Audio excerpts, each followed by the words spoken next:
मधुर जग आणखीन आपल्या ब्रँड सोसायटीच्या वतीने जो कार्यक्रम होतोय त्याच्यात मला सहभागी करून घेतलं त्याबद्दल संयोजकांचे खूप मनापासून आभार मानते. आणि मला मधुर जग फाउंडेशन हे नाव इतकं आवडलं आणि आता त्याच्या मागे माधुरीताईंचा विचार काय होता तो कळला. तर माधुरीताईंच्या स्मृतीला मी अभिवादन करते.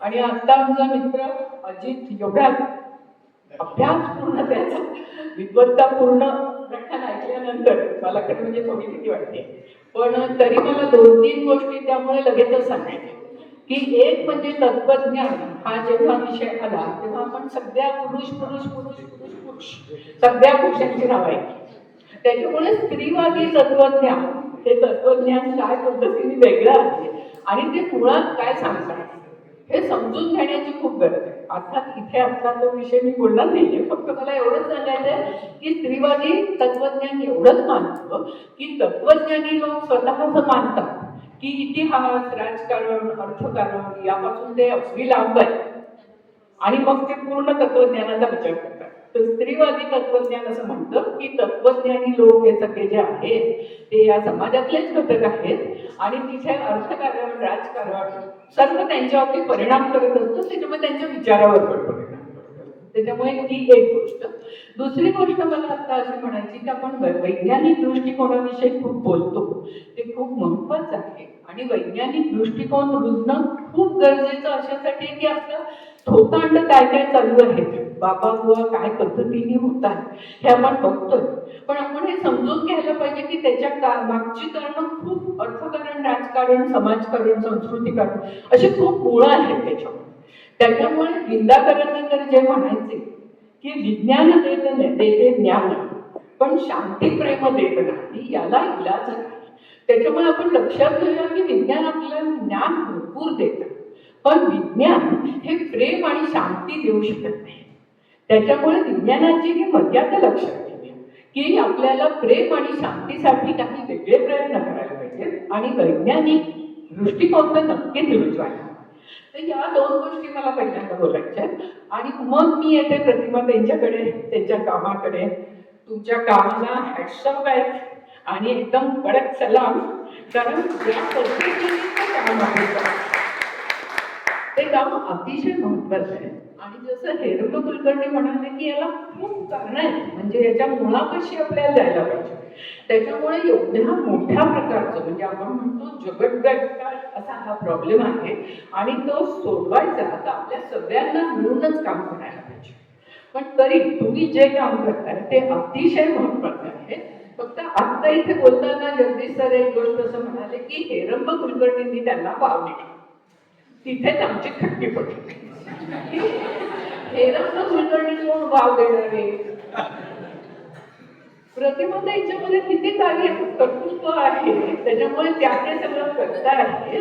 त्याच्यामुळे दुसरा जो जगदीश सरांनी प्रश्न विचारला की आपण सर्वजण स्त्रियांना दुय्यम का मानतो, तो हा बेसिक प्रश्न आहे. आणि या प्रश्नाचं उत्तर द्यायचं तर मी तर प्राध्यापक काय सांगितलेलं आता का नाही माहित नाही, पण म्हणजे तो 45-50 मिनिटं आधी आमच्या ठरलं होतं तर काय 1-1.5 किती तास होऊ शकतो. पण घाबरू नका, मी अजिबात इतका वेळ बोलणार नाहीये. मला काही मूलभूत गोष्टी सांगायच्या. म्हणजे जेव्हा आपण एकल स्त्रियांचे प्रश्न मिळून साधारण 22 साली फेब्रुवारी ते सप्टेंबर करोनाच्या नाना काळात असं म्हणून एकल महिलांची जी दुःख होती ती सगळी मांडली. तर ती सगळी दुःख मांडत असताना तिथे एक विचार आला होता की बाईनी आपल्या विचारेपणाच्या ध्रुवपदातून बाहेर पडावं आणि आपली जी कर्तबगारी आहे, आपलं जे धैर्य आहे ते बायकांनी दाखवून द्यावं, पुरुषांनी ते दाखवायला वाव द्यावा. त्याच्यामुळे मला वाटतं की त्यावेळेला जेव्हा आपण असं म्हणतो की विधवा म्हटलं जातं तर तिथे आम्ही असं म्हणतो की यांना पूर्णांगिनी म्हणतो. त्याचा संदर्भ असा होता की आपण अर्धांगिनी म्हणतो का, गंध झाली माझी अर्धांगिनी पत्नीला, तर आता नवरा पण नाहीये आणि खरं म्हणजे ती पूर्णत्वानेच सगळं काम करते. त्याच्यामुळे विधवा वगैरे काही न म्हणता पूर्णांगिनी म्हणावं. पण अर्थात शब्दांपाशी आपण काही फार अडकायचं कारण नाही. पण तरी आता विधवा सन्मान जो मोठ्या पद्धतीने होतोय तो खूप चांगला आहे. आणि कशा करता एकल महिन्यांच एवढं काम करायला लागतंय. तर इथे खरं होईल की बाईला दुय्यम कशामुळे ठरवलं गेलं तर खरं म्हणजे ती सुपिरियर आहे जे एका अर्थाने ज्योतिबा म्हणायचे, अशा अर्थाने म्हणजे कोण श्रेष्ठ कनिष्ठ असं नाही मला बोलायचं. पण बाईकडे जी मातृत्वाची अनन्यसाधारण क्षमता आहे, ती क्षमता विवाहाच्या दावणीला बांधण्याची गरज आहे. नाही तर मग पुरुषाचं महत्व कसं येणार? कारण आई कोण हे सूर्यप्रकाश इतकं सत्य आहे, पण बाप कोण? तर तिथे संदिग्धता आहे. आणि म्हणून बाप निश्चित करण्यासाठी म्हणून विवाह संस्कार आहे. आणि मग ही जी भीती आहे ऍक्च्युली पुरुषाच्या मनात बाईविषयी, की आपण जे मूल सांभाळतो ते आपण त्याच्या नाही का दुसऱ्या कोणाचं तरी आहे. तर हा संशय, ही भीती जावी म्हणून तिला माहेराहून उठून सासरी आणलं आणि तिच्यावरती पहारा ठेवला. आणि ते एवढा पहारा ठेवलं वरती त्या घरात काय काय असणार? कारण पुन्हा मूलभूत कारण असं आहे की लिंगाधिष्ठित श्रम विभागणे. बायकांनी घरकाम करायचं, संगोपन करायचं. संगोपन करणं बाई नॅचरल आहे असं लोकांना वाटू शकतो, कारण जन्म ती देते. पण खरं म्हणजे असं काही नाही, पुरुष सुद्धा संगोपन करू शकतात. अर्थात याचा अर्थ मला असं म्हणायचं नाही की बाई आणि पुरुष यांच्यामध्ये काही फरक नाही. आपल्याला दिसतो तो फरक आहे, तो जैविक आहे, तो नैसर्गिक आहे. पण त्याच्याबरोबर तो जो सामाजिक, सांस्कृतिक, आर्थिक, राजकीय आणि ऐतिहासिक आहे, तो फरक लक्षात घ्यायला पाहिजे. तो नुसता फरक नाही. स्त्री पुरुषांमध्ये फक्त फरक आहे, तिथे उच्च नीच नाही. पण बाई आणि पुरुष यांच्यामध्ये उच्च नीचता आहे. आणि ती कशामुळे आहे? तर ही पितृसत्ताक पुरुष प्रधान व्यवस्था आहे. आणि ही पितृसत्ताक पुरुष प्रधान व्यवस्था जी आहे ती लिंगाधिष्ठित श्रम विभागणी करते. म्हणजे मगाशी म्हटलं तसं बाईनी घरचा बालसंगोपन वगैरे करणं, मुख्य म्हणजे त्याला पैसा नाही. आणि त्यामुळे बाई पुरुषावर हवी झाली आणि बाहेरचं काम जे करायचं ते पुरुषांनी करायचं. आता त्याच्यामध्ये असं होतं की बाहेरचं काम जे पुरुष करतात त्याला पैसा नाही. आणि त्याच्यामुळे पुरुष जरी एकटा असलं तरी त्याचं काही आपल्याला फारसं करायला लागत नाही असं आजवर आपल्याला वाटत आलंय. पण आता लोकांच्या लक्षात येतंय की बायको मेल्यानंतर पुरुष बिचारा होतो. आणि हा जर पुरुष बिचारा व्हायचा नसेल, आणि आज मला अशासाठी वाटतंय की इथे पुरुषांची संख्या खूप आहे, त्याच्यामुळे पुरुषांच्या विषय बोलण्याची खूप गरज आहे. की पुरुषांना जे वाटतंय की आपल्याकडे सत्ता आहे त्याच्यामुळे आपण ग्रेट आहोत. पण आता हळूहळू पुरुषांच्या लक्षात असं येतंय की एक तर पुरुषांशी लग्न करायला बायका तयार होत नाहीये सहजासहजी, पूर्वी जशा व्हायच्या तशा. कारण पूर्वी बायला असं वाटायचं की लग्नाशिवाय जर ती राहिली तर ती नव्हता. आणि याच्या बाबतीत सुद्धा आपण बघतो की एकल महिला म्हणतात, विधवा म्हणतात, परित्यक्ता म्हणतात, टाकलेल्या बायका सुद्धा म्हणतात त्यावेळेला. टाकायला काही वस्तू आहे का? मग एकदा मला राग येऊन मी आमच्या एका विद्वान सरांना असं विचारलं की परित्यक्ता म्हणजे नवऱ्याने तिला टाकली ती. आता ज्या बाईनी नवऱ्याला टाकला म्हणून आहे, पण सोडला तर त्या नवऱ्याला काय शब्द आहे हो? तर हे खूप रागवले मला. ते म्हणाले तुम्ही स्त्रीवादी व्हायला अतिशय प्रतिक्रियावादी. तर म्हटलं हो, काहीतरी तुम्हाला जेव्हा बदलायचं का प्रतिक्रिया द्यायला लागतात, तुम्ही शब्द सांगा ना. त्याने 5 मिनिट विचार केला ते म्हणजे आता शब्द म्हणजे लक्षात घ्या की आपली भाषा सुद्धा किती विचित्र. आणि मग ही जेव्हा आपण पुरुष प्रधान भाषा आणि बाकी सगळ्या गोष्टी बोललो की बाई त्याची पुरुषावलंबी केली आणि त्याच्यामुळे पुरुषाचं महत्व वाढवण्यासाठी बायकांमध्ये उपजाती केल्या आणि त्या कशावर अवलंबून आहे? विवाह. मग सर्वात उच्च कोण आहे? उत्तराखंड आहे, विषमता नाही. सर्वात उच्च कोण आहे? देणारी सभाषण. मग मुलं असणार, मुली असणार, पण सभाषण. मग मुलबाळ नाहीये, तिला आपण वाण सुद्धा म्हणतो, पण ती सभाषण. मग विधवा, मग परित्यक्ता, मग उपस्थिता. आणि वेश्यांविषयी बोलायचंच नाही, नाव सुद्धा घ्यायचं नाही इंग्लिशमध्ये. आणि मग वरती म्हणायचं की बघा स्त्रीची शत्रू आहे. म्हणजे स्त्रीची शत्रू आहे असं आम्हाला मीटिंगमध्ये दरवेळेला प्रश्न विचारला जातो की तुम्ही एवढं स्त्रियांच्या प्रश्नाविषयी बोलताय, पण बघा ना स्त्रीची शत्रू आहे ना. सासू सोनाचं पडत नाही, नंतर नीट जात नाही, जावं पडत नाही. आणि सौतीक बघायलाच नको. मग जसं मुलांनी म्हटलंय की सौती असतात, मग सौता का नाही? म्हणजे सौती तरी झिंजाळून जप बसतील, सौती तर एकमेकांचं खुनच करून बघतो. मुळात ते असतील का नसतील, असतील तेव्हा खुनच करून बघतो. कोणतीही काम म्हणजे जसं आपण म्हणतो की बाईच बाईची शत्रू आहे, याला मूळ कारण काय आहे तर पितृसत्ता पुरुष प्रधान असतात. तिन्ही स्त्रियांना स्त्रियांविरुद्ध उभं केलं. पण मग हे म्हणत असताना पुरुष पुरुषांचे मित्र आहेत को नात्यानंतर भांडणं होतात, मारामाऱ्या कोण मारामाऱ्या करत असतो? पुरुष. पुन्हा कुणी कोण करतो? भाऊबंदी शब्द तर किती वाईट आहे. आणि बाप लेकांचं पटतं, बॉस आणि हाताखालच्याचं पटतं. पण आपण कधी म्हणतो का की बाबा पुरुष पुरुषांचं वैर्य? याचा अर्थ स्त्री स्त्रीची वैरी आहे हे म्हणणं हे पुरुषी राजकारण आहे. तसंच पुरुष पुरुषांचे वैरी आहे हे न म्हणणं हे सुद्धा पुरुषी राजकारण. आता हे जे पुरुषी राजकारण आहे हे आपण समजून घेऊया.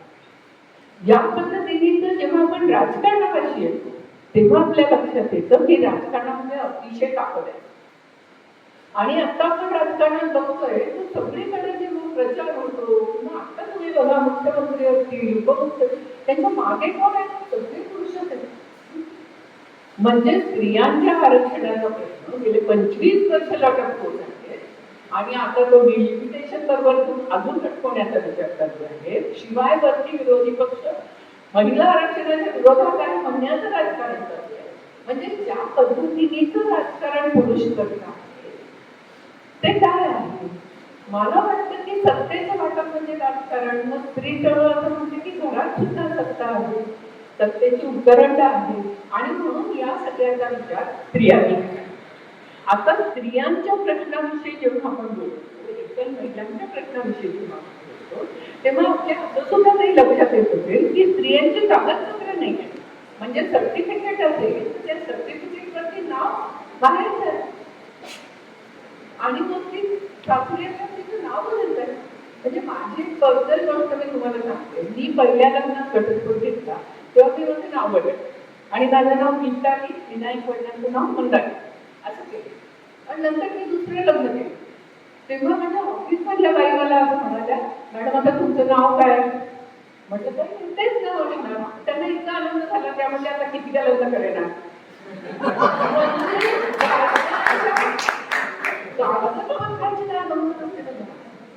त्यामुळे आपल्या हे लक्षात येत नाही की कुठे कुठे तिचं डिव्हॅल्युएशन होते, कुठे कुठे तिचं खच्चीकरण केलं.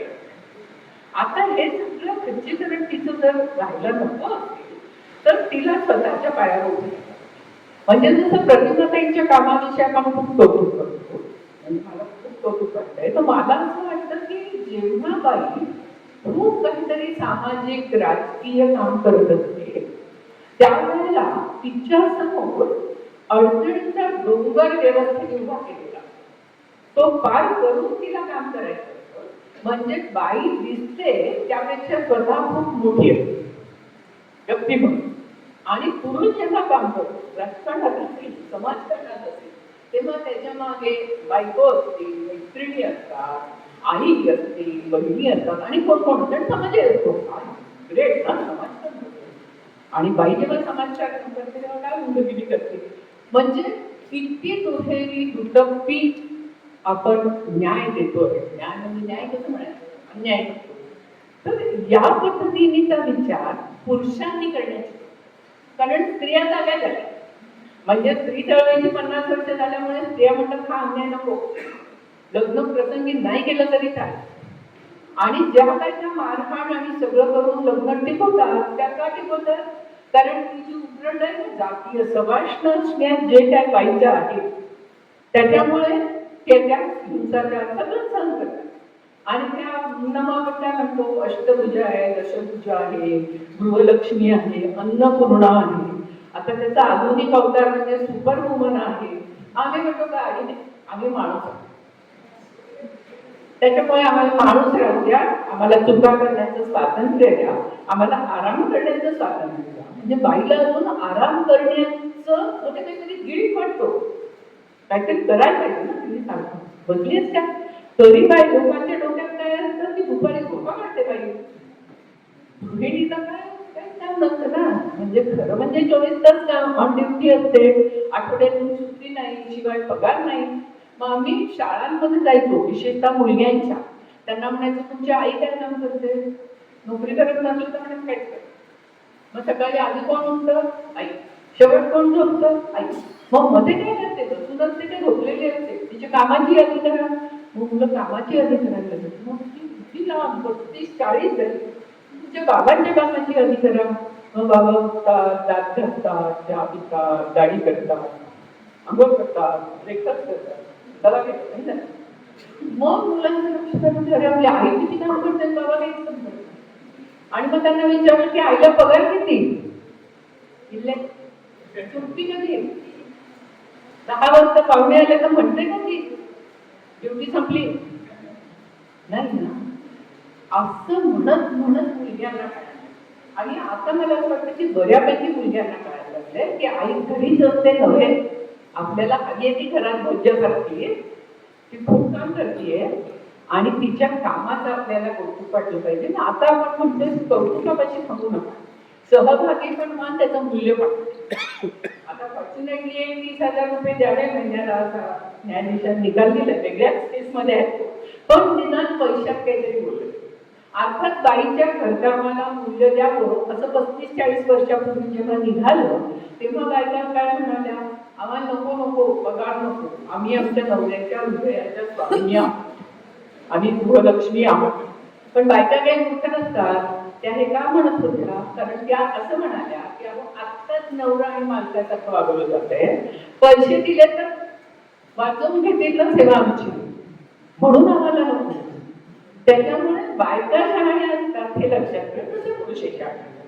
म्हणजे आपण जसं म्हणतोय की आपल्याला विवेकवादी राहायचंय, माणूस हा विचारी असतो, त्याच्यामुळे स्त्रियांना पण पाहिजे पुरुषांना. पण आपण अजून स्त्रियांपर्यंत पोहोचतच नाहीये विवेकवादी होण्यासाठी. आणि खरं असं आहे की माझ्या मते तरी वैज्ञानिक दृष्टिकोन आणि विवेकी असणं याच्यामध्ये बायका खूप पुढे आहे. म्हणजे ज्या पद्धतीने त्या स्वयंपाकघरात ऑब्झर्वेशन आणि त्याचं काय पुढे वगैरे वगैरे असं जे काढत असतात इन्फरन्स, आणि बरोबर त्यानुसार प्रॅक्टिस करत असतात, त्याला पण काही म्हणत नाही, कारण ते स्वतः घातलंय तर काय म्हणत. त्यामुळे ही जी सगळी ग्राम्य व्यवस्था आहे ना की जिथे आपण फक्त ज्ञान म्हणजे काहीतरी शब्दांचं ज्ञान असं मानतो, आणि प्रत्यक्ष ज्ञान म्हणजे कुंभाराचं ज्ञान असेल, सुताराचं असेल, शेतकऱ्याचं असेल, स्त्रियांचं असेल, किंवा नारायण किंवा महान मान जे काम करत होते सगळे लोक, त्यांचं काम असेल, त्या कामामध्ये काहीतरी ज्ञान लागतं ना, त्याच्यातून ते ज्ञान निर्मिती करतात ना. या ज्ञान निर्मितीची आजवर दखलच घेतली. तर आता आपण असं म्हणतोय की ही सुद्धा ज्ञान निर्मिती आहे, ही अतिशय मोलाची आहे. म्हणजे ती अतिशय मोलाची होती ती आपण वापरून घेतली, पण त्याला महत्व नाही. तर हे महत्व देणं हे खूप गरजेचं आहे. आणि शेवटचा मुद्दा सांगते आणि थांबते की जसं आपण म्हणतो की बुद्धिजीवी आहोत, श्रमजीवी आहोत, कुठेतरी बुद्धिजीवी जरा जास्त मानले जातात, श्रमजीवी अजूनही कमी मानले जातात. वेश्यांचा विषय बघायची मी म्हटलं की वेश्यांना आपण मानतच नाही, म्हणजे बोलतच नाही त्या उत्तरांनी वेश्या हा शब्द वापरणं सुद्धा आपण जमतो. त्याच्यामुळे हे लक्षात घेऊया की वेश्या या वाईट नाहीये, जातो कोण? पुरुष.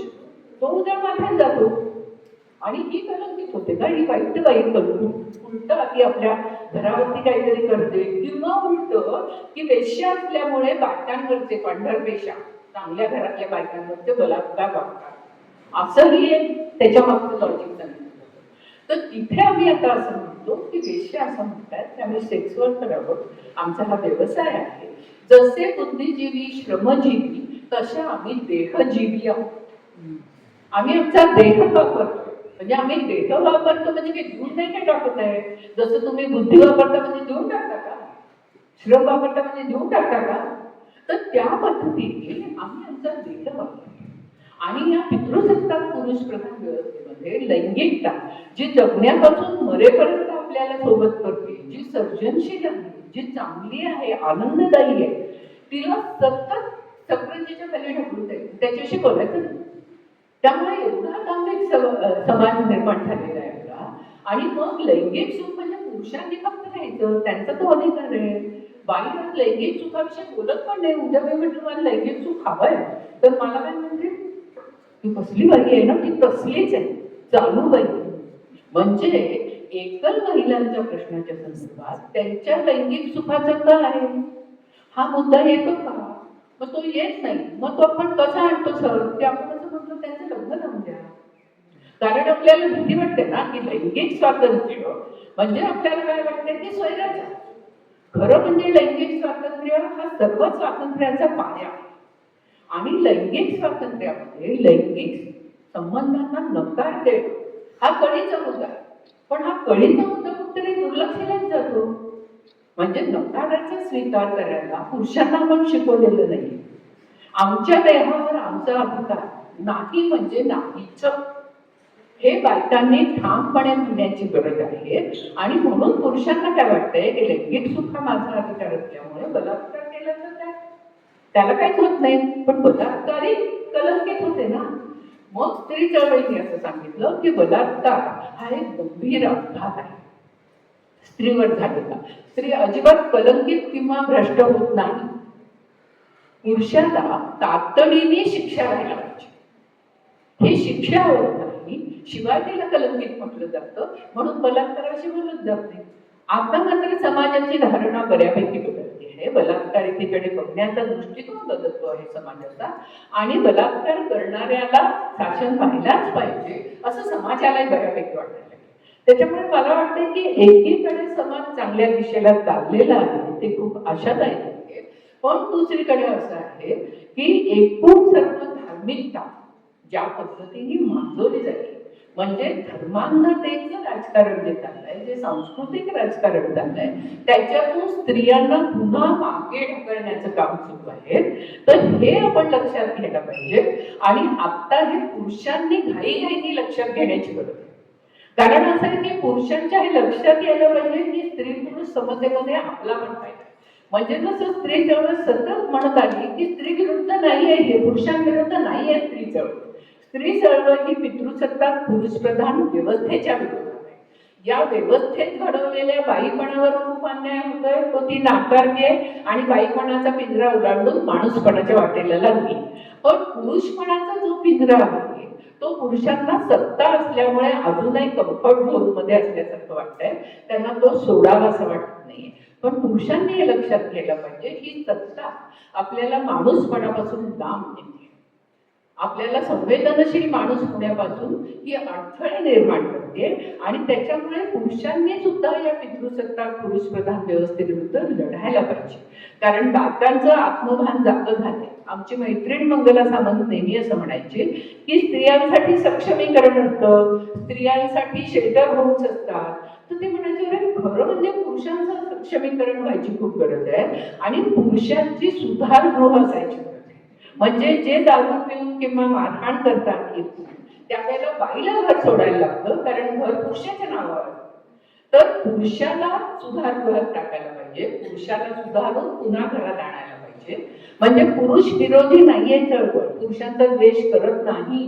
पुरुष स्त्री चळवळ असं म्हणत नाही आजवर अन्याय झाला म्हणून आता सुख द्या असं अजिबात म्हणत नाहीये. स्त्री चळवळ असं म्हणते की आपलं शेवटी सहजीवन चांगलं व्हायला पाहिजे. आणि हे जर सहजीवन चांगलं व्हायला पाहिजे असेल तर या पितृसत्ताक पुरुषप्रधान व्यवस्थेतले बाईपणा, पुरुषपणा आणि आता मी इतरपणा म्हणते LGBTQ ज्यांना लोक आजवर मानतच नव्हती, हे सगळे पिंजरे सगळ्यांनी सोडले पाहिजेत. आणि माणूसपणाच्या वाटेवर सगळे जर चालायला लागले तर आपला समाज खरोखर स्वास्थ्यपूर्ण होईल. यासाठी मी तुम्हा आम्हा सर्वांना खूप शुभेच्छा देते आणि थांबते. धन्यवाद.